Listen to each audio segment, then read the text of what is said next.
기도하심으로 우리 수요 저녁 예배 하나님 앞에 드리겠습니다. 너희 권능 있는 자들아 영광과 능력을 여호와께 돌리고 돌릴지어다. 여호와께 그의 이름에 합당한 영광을 돌리며 거룩한 옷을 입고 여호와께 예배할지어다. 여호와께서 자기 백성에게 힘을 주시며 여호와께서 자기 백성에게 평강의 복을 주시리로다. 아멘. 할렐루야. 살아계셔서 역사하시는 우리 하나님 아버지, 오늘도 각자의 처소에 흩어져 지내는 우리 모든 오산중학교의 성도들 한 사람 한 사람 하나님께서 이 시간 복을 내려주시고 이 수요 예배를 통해서 힘을 주시고 평강의 은혜를 베풀어 주시옵소서. 하나님 앞에 합당한 예배를 드릴 수 있도록 우리에게 영광과 권능과 능력의 옷을 입혀 주시옵소서. 시작부터 마지막 끝날 때까지 성령께서 우리 마음과 생각을 주장하시고 온전한 예배로 인도하여 주시옵소서. 예수님의 이름으로 기도 올리옵나이다. 아멘. 반주는 없지만 그래도 찬양이 빠질 수 없겠죠. 우리 찬송가 496장 함께 찬양하겠습니다. 새벽부터 우리 496장입니다. 새벽부터 우리 사랑함으로써 저녁까지 씨를 뿌려봅시다. 차차 익어 곡식 거둘 때에 기쁨으로 단을 거두리로다. 거두리로다. 거두리로다. 기쁨으로 단을 거두리로다. 거두리로다. 거두리로다. 기쁨으로 단을 거두리로다. 비가 오는 것과 바람 부는 것을 겁을 내지 말고 뿌려봅시다. 일을 마쳐놓고 곡식 거둘 때에 기쁨으로 단을 거두리로다. 거두리로다. 거두리로다. 기쁨으로 단을 거두리로다. 거두리로다. 거두리로다. 기쁨으로 단을 거두리로다. 씨를 뿌릴 때에 나지 아니할까 염려하며 심히 애탈지라도 나중 예수께서 칭찬하시리니 기쁨으로 단을 거두리로다. 거두리로다. 거두리로다. 기쁨으로 단을 거두리로다. 거두리로다. 거두리로다. 기쁨으로 단을 거두리로다. 아멘. 오늘 하나님의 말씀은 고린도전서 1장 26절에서 31절까지입니다. 우리가 수요예배 고린도전서 강해를 함께하고 있죠. 자, 준비되셨으면 그러면 제가 말씀 봉독해 올리겠습니다. 형제들아 너희를 부르심을 보라.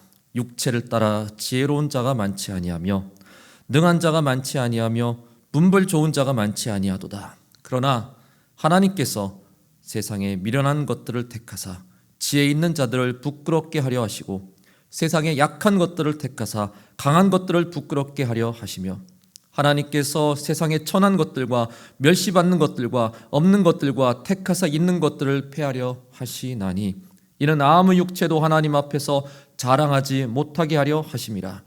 너희는 하나님으로부터 나서 그리스도 예수 안에 있고 예수는 하나님으로부터 나와서 우리에게 지혜와 의로움과 거룩함과 구원함이 되셨으니 기록된 바 자랑하는 자는 주 안에서 자랑하라 함과 같게 하려 함이라. 아멘. 기도하겠습니다. 하나님, 오늘도 하나님 당신의 말씀을 듣고 은혜 받고자 합니다. 우리의 이 메마른 삶에 희망의 꽃이 피어나기를 소망합니다. 촉촉한 은혜의 단비를 베풀어 주셔서 우리의 심령이 하나님의 은혜로 채워지게 하여 주시옵소서. 어리석고 무지한 우리들에게 지혜의 말씀을 주셔서 이 세상 올바른 것을 분별하며 믿음의 길을 살아갈 수 있도록 도와주시옵소서. 오늘도 은혜 베풀어 주시고 이 말씀을 통해서 내가 어떻게 살아가야 될지 우리 삶의 길을 이끌어 주시옵소서. 끝까지 집중해서 잘 듣게 해주시고 이 부족한 종의 입술을 하나님 사용하셔서 진리의 말씀만 이 시간 선포할 수 있게 도와 주시옵소서. 어디서든지 이 말씀을 들을 때 주님이 함께 하시고 성령께서 역사하여 주시옵소서. 예수님의 이름으로 기도 올리옵나이다. 아멘. 자, 여러분 반갑습니다. 오늘 약함이 축복입니다 라는 제목으로 오늘 말씀을, 은혜를 함께 나누겠습니다. 어떤 목사님이 설교를 시작하시면서 이렇게 이야기를 합니다. 사랑하는 성도 여러분, 여러분 똑똑하지 않고 여러분 중에 그렇게 뛰어난 사람도 없습니다. 여기에 학벌이 좋은 사람도 없습니다. 유능하고 또 재능 있는 사람도 별로 없습니다. 사실 여러분은 그저 평범한 사람들입니다. 우리는 현실적으로 우리가 그렇게 특별한 사람들이 아니라는 것을 우리는 깨달아야 합니다. 이런 말을 하면 과연 어떤 성도가 듣고 아멘 하고 외치겠습니까? 누가 그 말을 듣고 그 설교에 과연 은혜를 받겠어요? 아니, 저 목사님이 왜 저러실까? 참 이상하시네. 뭘 잘못 드셨나? 우리한테 무슨 불만이 있으신가?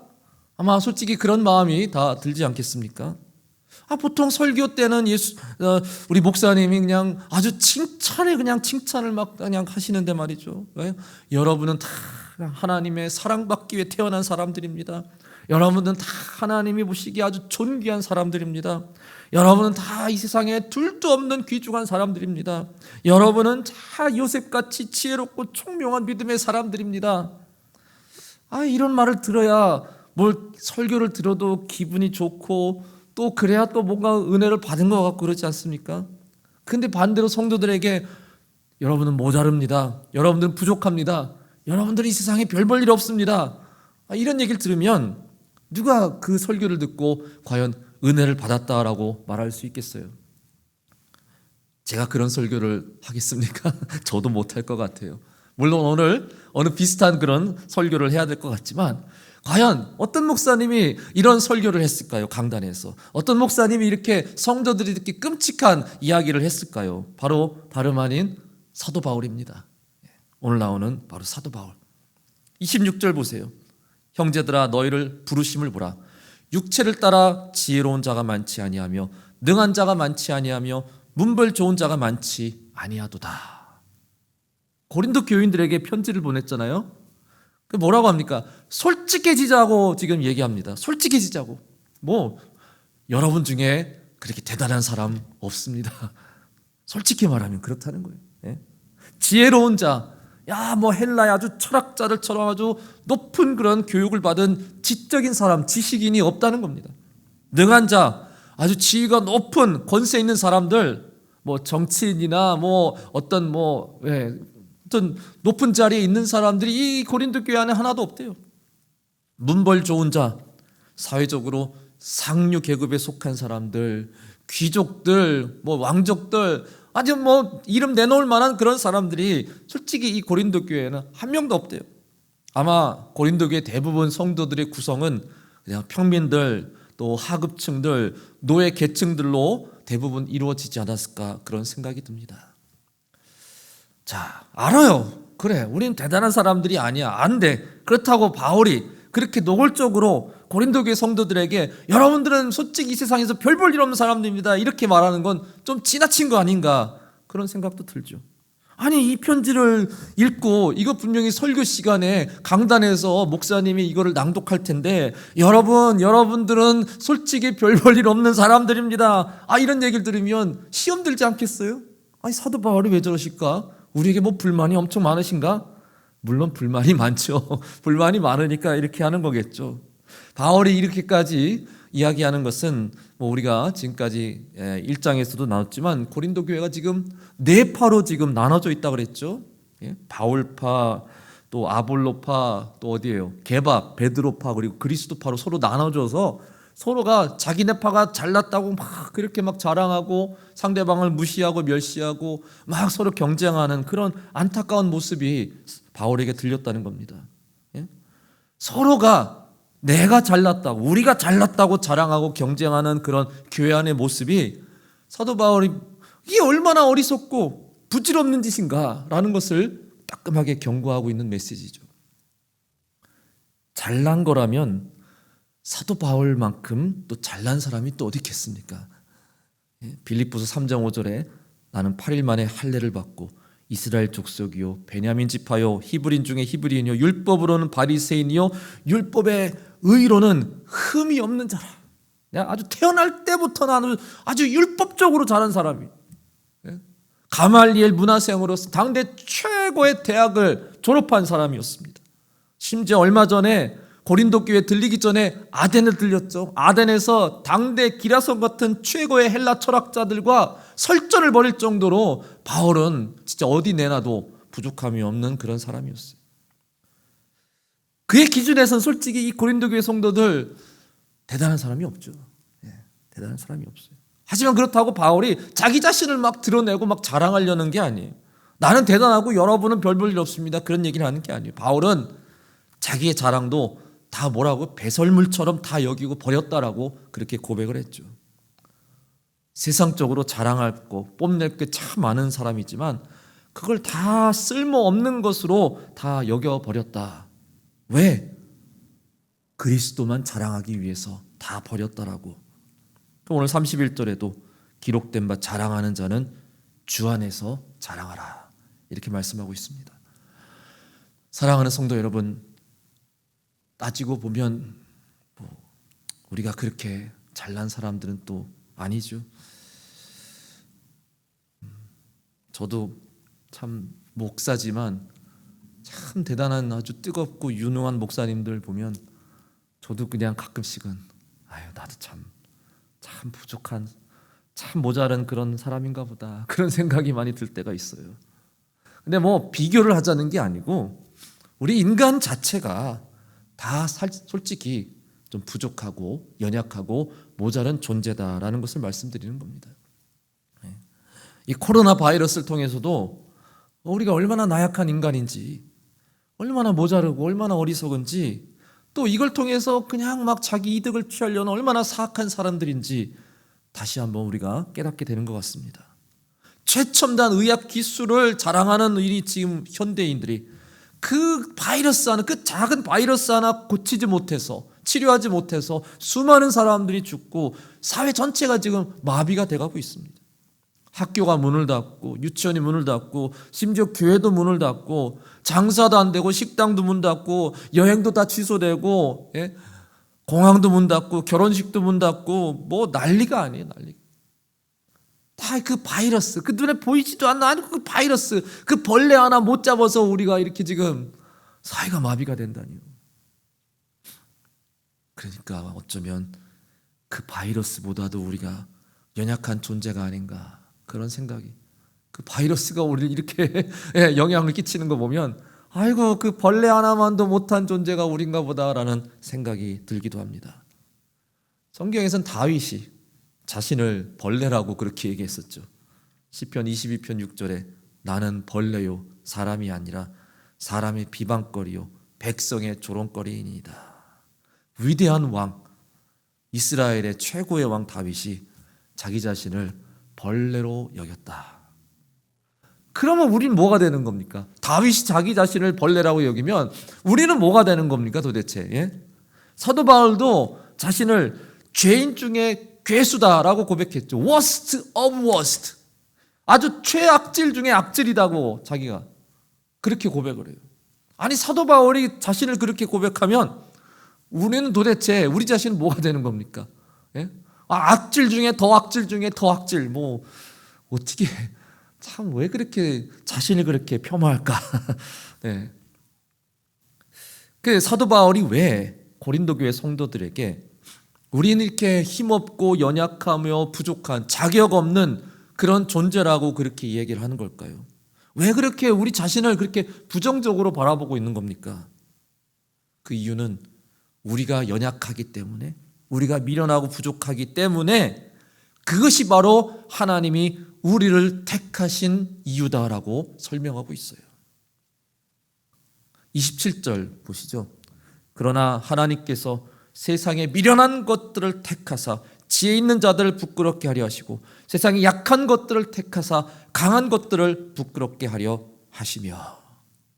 바울이 고린도 교회 성도들에게 그렇게 여러분이 연약하고 미련하고 또 부족하다고 강조한 것은 바로 그런 점이, 그 연약함이, 그 부족함이 하나님이 바로 여러분을, 우리를 당신의 백성으로 택하신 가장 결정적인 이유다라는 것을 여기서 설명하고 말씀하고 있는 것입니다. 와, 참 놀랍죠, 여러분. 하나님이 자기 백성을 택하실 때 기준이 뭐냐? 똑똑하고 유능하고 문벌 있는 자들을 택하시느냐? 물론 세상에선 택함을 받기 위해선 그런 조건들이 매우 중요하겠죠.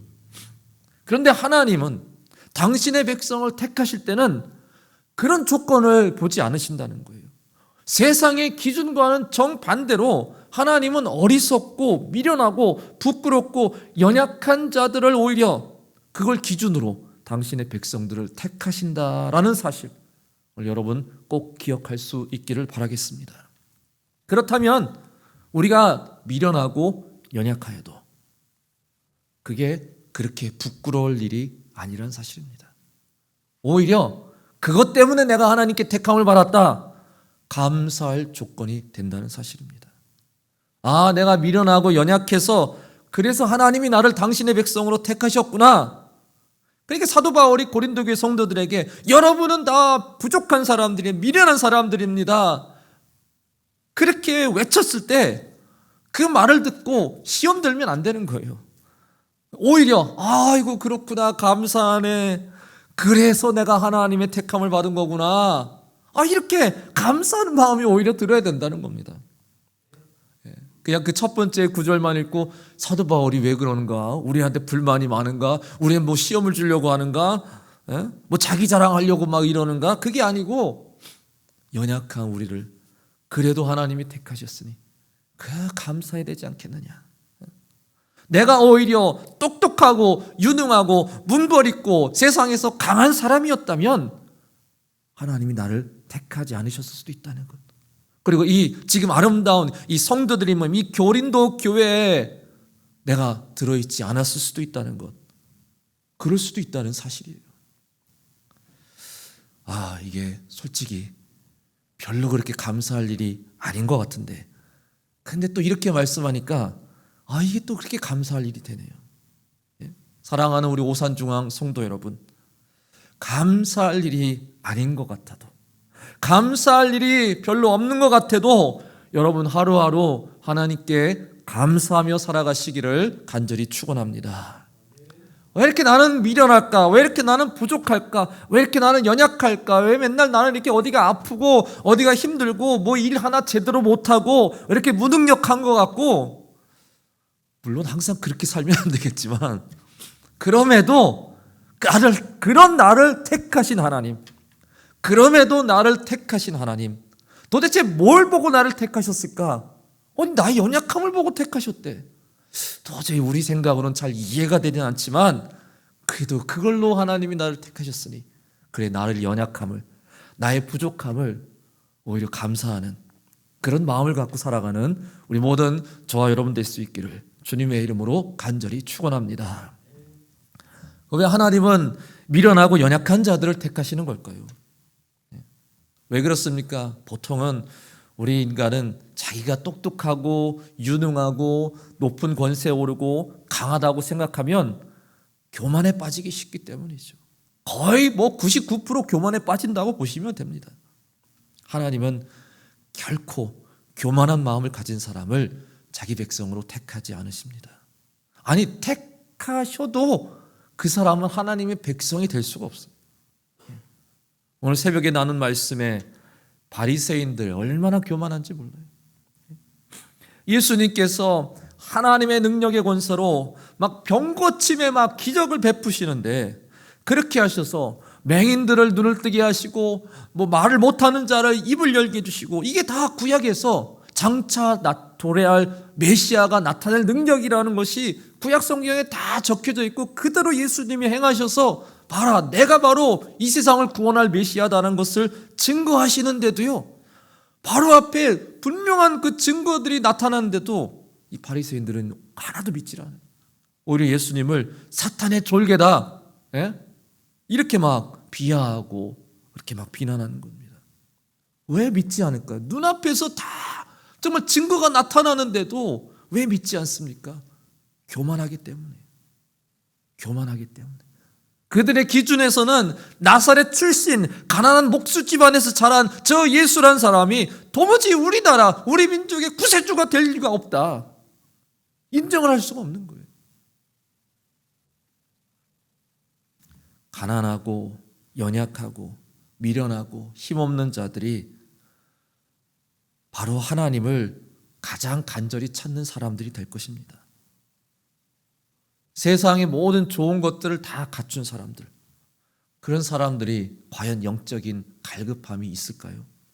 세상의 좋은 것들을 다 누리며 사는 사람들이 뭐가 부족하고 아쉬워서 막 하나님께 매달리고 막 기도하고 눈물을 흘리고 막 회개하며 막 주님을 찾겠습니까? 하나님을 간절히 찾을 이유가 없는 사람들이에요. 예수님도 이렇게 말씀하셨죠. 건강한 자에게는 의사가 쓸데없고 병든 자에게라야 쓸데있느니라. 나는 의인을 부르러 온 것이 아니요 죄인을 부르러 왔노라. 아멘. 참 역설적인 구원의 논리 아닙니까? 죄인이 구원을 받는다는 거예요. 오히려 의인은 받지 못하는 게 아니고 구원 받을 필요가 없다는 거예요. 받을 필요가 없대. 자기 죄를 깨닫고 주님 앞에 나와 회개하는 그 죄인이 바로 구원을 받는다는 것입니다. 그러나 자신에게는 아무런 죄가 없다라고 생각하며 그에게 아무런 회개나 변화의 촉구가 일어나지 않는 사람, 항상 스스로를 의인이라고 여기는 사람은 구원이 필요가 없어요. 구원자가 또 필요가 없는 거예요. 여러분, 위기가 기회라는 말이 있지 않습니까? 내가 연약할 때, 그때 간절히 주님을 더욱 찾게 되는 것입니다. 내가 정말 괴로울 때 내가 더욱 주님 앞에 무릎 꿇고 진짜 간절히 기도하게 되는 것입니다. 예수님의 팔복 말씀에도 심령이 가난한 자가 복이 있나니 그들이 천국이 그들의 것이 될 것이요, 애통하는 자가 복이 있나니 그들이 주님의 위로를 받을 것이라. 우리 삶에 찾아오는 고난은 우리를 더욱 주님을 찾게 만들어줍니다. 힘든 고된 연단은 우리가 오직 주님께 집중할 수 있게 만들어주는 역할이 되는 것입니다. 저와 여러분이 언제 정말 간절히 기도해 보신 적이 언제였습니까? 진짜 막 가슴을 치며 애통하며 눈물을 흘리며 막 뜨겁게 기도해 본 적이 여러분 언제였습니까? 그 경험이 언제예요? 행복할 때였습니까? 막 인생에 막 성공할 때였습니까? 막 돈을 막 잘 벌 때였습니까? 막 하는 일마다 잘 되고 막 성취감이 막 높을 때였습니까? 아니요, 오히려 너무 힘들고 괴롭고 막 감당하기 어려운 문제에 막 부딪혔을 때, 그때 더욱 막 하나님께 막 매달려 막 눈물로 기도하던 때가 바로 그런 때 아니었습니까? 그때 하나님을 만나지 않았어요? 그래서 지금 이 시기야말로 우리가 진짜 그 어느 때보다도 하나님 앞에 간절히 기도해야 될 때라고 저는 믿습니다. 지금 막 보세요. 사람들이 다 목자 없는 양같이 막 방황하고 있지 않습니까? 교회도 못 나와서 막 이거 어떻게 해야 되나 막 방황하고 있고, 사람들은 도대체 막 이거 뭐 정부가 어떻게 하는 거야, 뭐 저기 어떻게 하는 거야, 다 그냥 막 불평 불만에 어떻게 할 줄 몰라 갈피를 못 잡고 방황하는 사람들로 넘쳐나고 있어요. 예수님은 많은 병자들이 자신에게 찾아오시는 것을 보시고 마치 목자 없는 양 같다, 그렇게 말씀하셨습니다. 이 양들이 목자를 잃어버리면 그야말로 최대 위기 아닙니까? 목자 없는 양은 최대 위기예요. 그런데 예수님은 그때가 오히려 은혜 받을 때라고 그렇게 말씀하시는 거예요. 추수할 것은 많되 일꾼이 적으니, 아니 나 목자 없는 양들이 이렇게 많냐라고 하시면서 추수할 것은 많되 일꾼이 적도다. 여러분, 추수할 것이 많다면 축복입니까? 저주입니까? 축복이잖아요. 추수할 것이 많으면 축복이잖아요. 추수할 것이 없고 부족할 땐 이게 저주지. 추수할 게 많다라면 이건 축복이에요. 물론 추수한 일꾼이 적다는 거, 이건 좀 마음에 걸리고 이건 어떻게든 해결을 해야 되지만, 그러나 어쨌든 그 세팅은 축복이에요. 추수할 게 이렇게 많다는 것. 목자를 잃은 양들이 이렇게 많은데, 이 세상에 진정한 목자가 이렇게 없는데, 예수님은 오히려 그때가 축복의 때라고 말씀하고 계십니다. 왜냐? 이 목자 없는 양들이 더욱더 진정한 목자를 갈망하고 그 목자를 찾아 나설 것이기 때문이죠. 그 전까지는 이 세상에 여러 목자들이 막 활동을 했겠죠.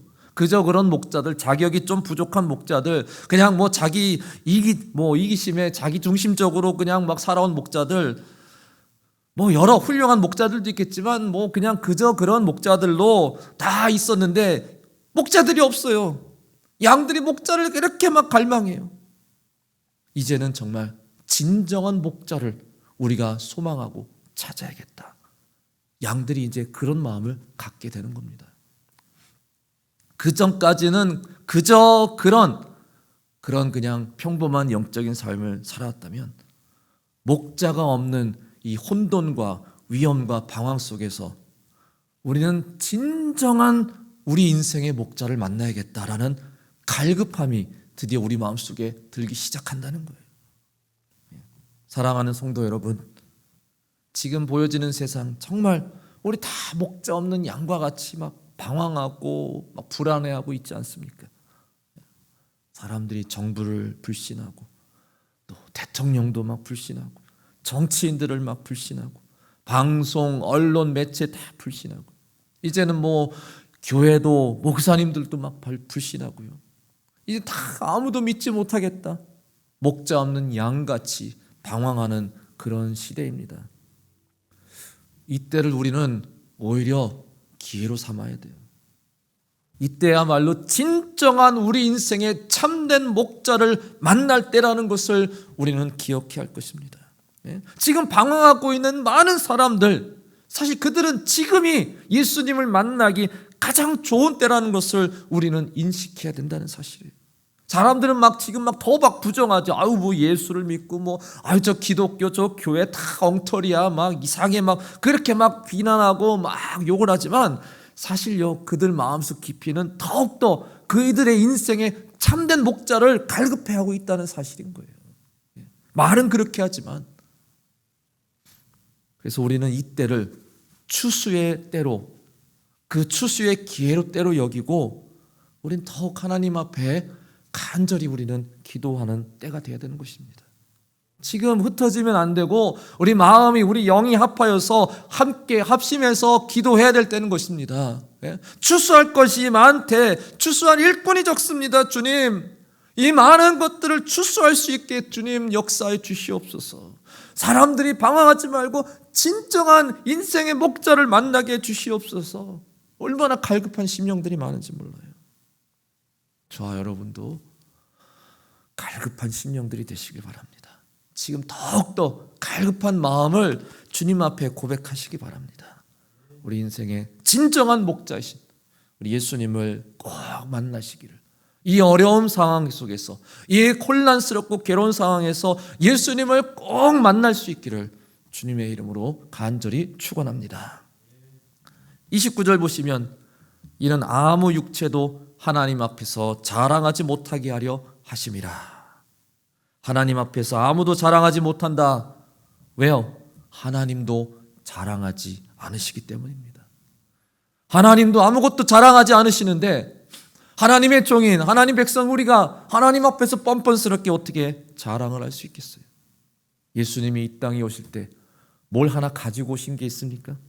아무것도 안 가지고 오셨어요. 뭘 자랑할 만한 것 다 버리고 이 땅에 오셨습니다. 태어나실 때 마구간에서 태어나셨잖아요. 세상에, 아니 우리들 중에 마구간에서 태어난 사람이 있어요, 여러분? 마구간에서, 그 지저분한 그 마구간 농장에서, 그 구유에서 태어난 사람이 있냐고요.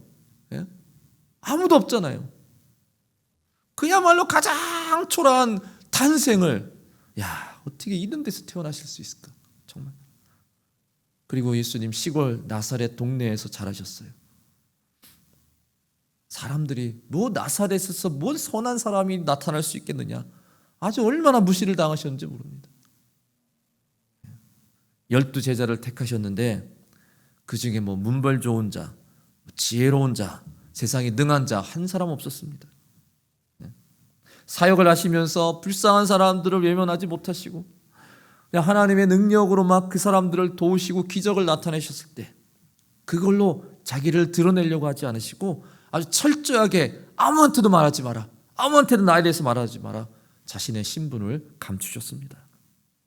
예수님은 정말 자랑할 만한 것 어떤 것 하나도 다 감추셨어요. 다 버리셨어요. 아무것도 자랑하지 않으시고 너무나 겸손한 모습으로 우리에 나타나시고 우리를 도우시고 섬겨주셨습니다. 우리의 주인 되신 주님이, 우리의 주가 되시는 예수님이 아무것도 자랑을 하지 않으시는데 예수님을 따른다는 제자들인 우리가 감히 무슨 자랑을 하며 살 수 있겠냐 말이죠. 사랑하는 성도 여러분, 오늘 말씀은 글쎄요, 아마 이 편지를 읽는 고린도 교회 성도들도 그렇게 썩 기분이 좋아지는 말씀은 아닐 것 같습니다. 바울은 너희 중에 지혜로운 자 없고 능한 자 없고 문벌 좋은 자 하나 없다, 여러분은 다 그저 그런 사람들이다, 어떻게 보면 매우 현실적인 그런 지적을 하고 있는데, 근데 하나님은 어떤 사람들을 택하신다고요? 28절에 보시면 하나님께서 세상에 천한 것들과 멸시받는 것들과 없는 것들을 택하사, 고린도 교회뿐만 아니라 우리들도 어떤 사람이라고 말합니까? 우리가 천한 것들이라고, 멸시받는 것들이라고, 없는 것들이라고 그렇게 말하고 있어요. 아유, 사도 바울이시여, 이거 너무 심한 말 아닙니까? 아니 어떻게 우리가 이렇게 천하고 그렇게 멸시받고 그렇게 하나도 없는 것들로 그렇게, 물론 그래서 하나님이 우리를 택하신 거다 이렇게 말씀하는데, 그래도 이런 얘기 들으면 솔직히 기분이 좋을 사람은 없을 것 같아요. 아, 우리가 별로 잘나지도 못하고 별로 그렇게 우수하지도 못하고 뛰어나지도 못하니까, 그러니까 하나님이 우리를 선택하신 거다. 아, 하나님이 얼마나 우리를 불쌍히 여기시면, 아이고 참 없어도 너무 없다, 그냥 왠지 이런 얘기 들으면 오히려 자존심이 상하는 것 같고 별로 기분이 좋지 않은데, 그 자존심이 솔직히 무슨 소용이 있겠습니까, 여러분? 우리 기분이 좋던 안 좋던 솔직히 그게 무슨 큰 대수겠습니까? 중요한 거는 하나님이 우리를 불러주셨다는, 우리를 택하셨다는 사실입니다. 하나님 선택 기준이 그렇다는 거예요. 자기가 잘났다고 생각하면 탈락되는 겁니다, 여러분. 우리가 나중에 다 그리스도의 심판대 앞에 설 때 자기 자신을 자랑하는 사람은 거기서 탈락되어 버리는 거예요. 근데 그 자리에 섰을 때, 아이고 나는 부족합니다, 나는 참 진짜 너무 부족하고요, 너무 어리석고요, 그냥 주님의 은혜로 살지 내 능력 내 힘으로는 아무것도 할 수 없는 사람입니다. 자기를 부족하게 여기는 사람은 오히려 통과, 패스, 이게 하나님의 기준이에요. 이 고린도 교회 안에서도 성도들 중에 혹시 어떤 사람이 자기가 남들보다 더 잘났다라는 주장을 펼치면 그는 하나님 기준에서 탈락됐다는 겁니다. 아예 자신을 자랑하지 말라, 자랑하지 못하게 바울은 그냥 딱 차단해버리고 있어요. 교회 안에서 자기를 자랑하지 말라는 거예요. 사랑하는 성도 여러분, 오늘 이 말씀 결국 우리의 약함이 오히려 축복이라는 말씀을 여러분에게 드리고 싶습니다. 뭐 연약하고 우리가 부족하고 별 볼 일 없고 솔직히 뭐 그런 얘기 맨날 들으면서 살고 싶진 않죠. 하지만 그래도 연약해도 감사할 일이 있구나. 혹시 내가 정말 연약하고 부족한 모습이 있어도 이것도 감사할 일이구나, 그런 마음을 갖고 여러분 은혜롭게 살라는 말씀입니다. 뭐 내 약함을 막 자랑하고 막 드러내고 나는 이렇게 부족한 놈입니다. 뭐 이렇게 살라는 건 아니고, 살다 보면 내가 참 모자랄 때도 있고, 참 이렇게 연약할 때도 있고, 아유 난 왜 이럴까? 아유 난 왜 이렇게 정말 부족한 사람일까? 근데 하나님은 그 연약함, 당신의 그 부족함도 그렇게 사랑스럽게 보고 계신다는 거예요. 이 예화를 말씀드리고 오늘 설교를 마무리하고자 합니다. 미국 테네시주 작은 마을에 벤 후퍼라는 아이가 살았습니다. 그는 자신의 아버지가 누구인지 모르는 사생아였습니다. 마을 사람들은 자녀들이 벤 후퍼와 어울리는 것을 원치 않았고, 아이들도 이 벤 후퍼를 손가락질하며 그를 멸시했습니다. 그래서 그는 그렇게 내성적으로 또 자존감 없이 그렇게 살아왔어요. 벤 후퍼가 12살이 되었을 때 교회 새 목사님이 부임하셨는데 참 마음이 따뜻하고 사랑과 인정이 많은 분이라는 그런 소식을 듣고 그가 처음으로 교회를 가보게 되었습니다. 몇 주간 교회를 꾸준히 다니면서 참 말씀의 은혜를 받던 중에 어느 주일에 예배가 끝나며 인사를 하며 헤어지려는데 목사님이 후퍼의 손을 딱 붙잡고 이렇게 물으세요. 너가 누구의 아들이더라? 갑자기 주변이 조용해지는 거예요. 아이고, 묻지 말아야 될 질문을 드디어 던지셨네. 근데 목사님은 미소를 지으면서 이렇게 말씀하시는 거예요. 그래, 내가 누구의 아들인지 내가 알겠다. 너는 너의 아버지를 참 많이 닮아서 내가 금방 알 수 있거든. 너는 바로 하나님의 아들이야. 내 모습을 보면 알 수 있다. 넌 앞으로 하나님의 아들답게 훌륭하게 열심히 살아야 한다. 후퍼는 이 말을 듣고 너무 은혜를 받아서 목사님의 당부대로 열심히 살았다고 합니다. 그래서 훗날에 그가 테네시주의 주지사가 되었는데, 나중엔 상원 의원까지 올라가요. 주지사가 되었는데 그 취임식에서 이렇게 얘기해요. 그때 목사님을 만나서 내가 하나님의 아들이라는 그 말을 듣던 그날이 바로 이 테네시주의 주지사가 태어난 날이었습니다. 그렇게 고백을 했다고 해요. 하나님께서 왜 참 이렇게 보잘것없는 우리를 왜 택하시고 왜 구원하시는 것일까요? 가족 예배를 드리다가 310장을 불렀는데 그 가사가 그렇게 참 마음에 와닿았어요. 310장. 하나님의 은혜로 있을 데 없는 자 왜 구속하여 주는지 난 알 수 없도다. 아무 쓸데없는 자, 하나님 기준에 솔직히 우리가 뭐 쓸모가 있어요 도대체. 근데 왜 우리를 하나님은 그렇게 사랑하시고 또 왜 우리를 구원하여 주시는 것일까? 아마도 사랑 때문이겠죠. 아버지의 사랑. 탕자의 비유에서도 나온 그 배은망덕한 그 쓸모없는 아들을 여전히 사랑하고 계시는 그 아버지의 그 마음. 아니, 아버지가 아들을 사랑한다는데 무슨 이유가 있겠어요? 그 아들이 아무리 망나니가 돼도, 그 아들이 아무리 이렇게 못난이가 돼도 여전히 그를 사랑하는 게 바로 그의 아버지, 그의 부모의 마음 아니겠습니까? 자, 말씀을 마치겠습니다. 우린 다 연약하고 어리석고 부족합니다.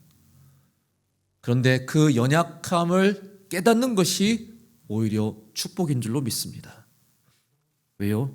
하나님은 어리석고 연약한 자를 택하시기 때문이죠. 하나님의 선택 기준은 그렇습니다. 외모를 보지 않으십니다. 세상의 좋은 스펙, 자랑거리를 보지 않으십니다. 그 사람이 똑똑하다고 뽑지 않으십니다. 능력 많다고 유능하다고 그를 뽑지 않으십니다. 오히려 어리석고 무능한 사람을 선택하신대요. 우리는 잘 이해가 안 되지만 세상적인 기준과 우리의 기준과는 정반대되는 기준을 갖고 당신의 사람들을 지금 선택하고 계십니다. 왜 그럴까요? 하나님 앞에서 자신의 부족함, 무능함, 연약함을 고백하는 사람이 하나님을 온전히 예배하고 하나님을 온전히 경외하는 사람이기 때문입니다.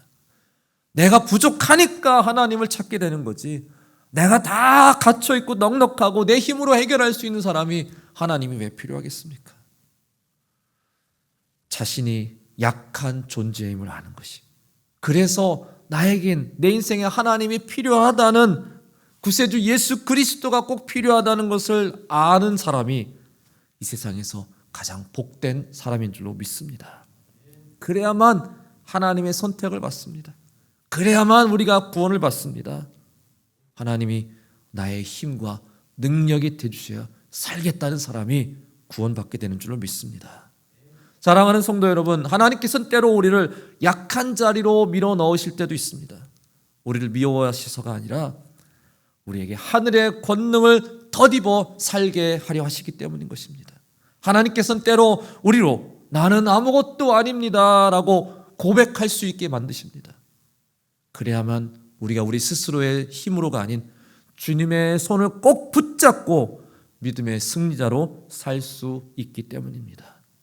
그래서 약함은 때로 우리에게 축복이 되는 줄로 믿습니다. 사도 바울처럼 고린도서 12장 5절에 약한 것들 외에는 자랑하지 않겠다. 솔직히 약한 것도 자랑하겠어요? 자랑할 게 아무것도 없다라는 얘기죠. 그렇게 우리도 고백하며 살 수 있다면 얼마나 좋겠습니까?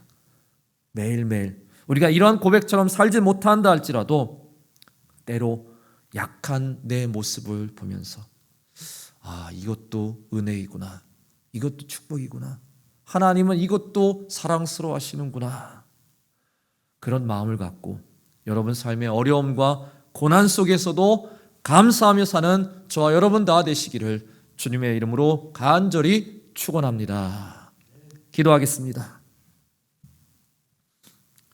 하나님의 은혜에 감사합니다. 부족하고 어리석고 연약한 것이 도리어 축복이라는 은혜의 말씀을 오늘 저희들에게 주셔서 정말 감사합니다. 요즘 시기에 더욱더 우리 자신이 참 무기력해지는 것 같고 너무나 연약한 것 같고 참 아무것도 할 수 없는 그런 어려움 속에서 마치 목자를 잃은 양과 같이 방황하고 있는 지금 이 시대 속에서 오히려 이것이 바로 기회의 때라는 사실을, 추수의 때라는 사실을, 진정한 우리 인생의 목자를 만날 중요한 때라는 사실을 다시 한번 인식할 수 있게 하여 주시옵소서. 주님, 그래서 지금 더욱 우리가 간절히 기도해야 됩니다. 어느 때 우리가 이렇게 기도할 수 있겠습니까? 어느 때 우리가 이렇게 절박하게 기도할 수 있겠습니까? 이 어려움과 이 고난을 통해서 우리가 더 간절히 주님을 찾을 수 있게 하여 주시옵소서. 이 세상에 아직도 주님을 모르는 사람들이 이런 정말 고난과 이런 역경을 통해서 더욱 예수 그리스도를 찾을 수 있게 하나님 도와주시옵소서.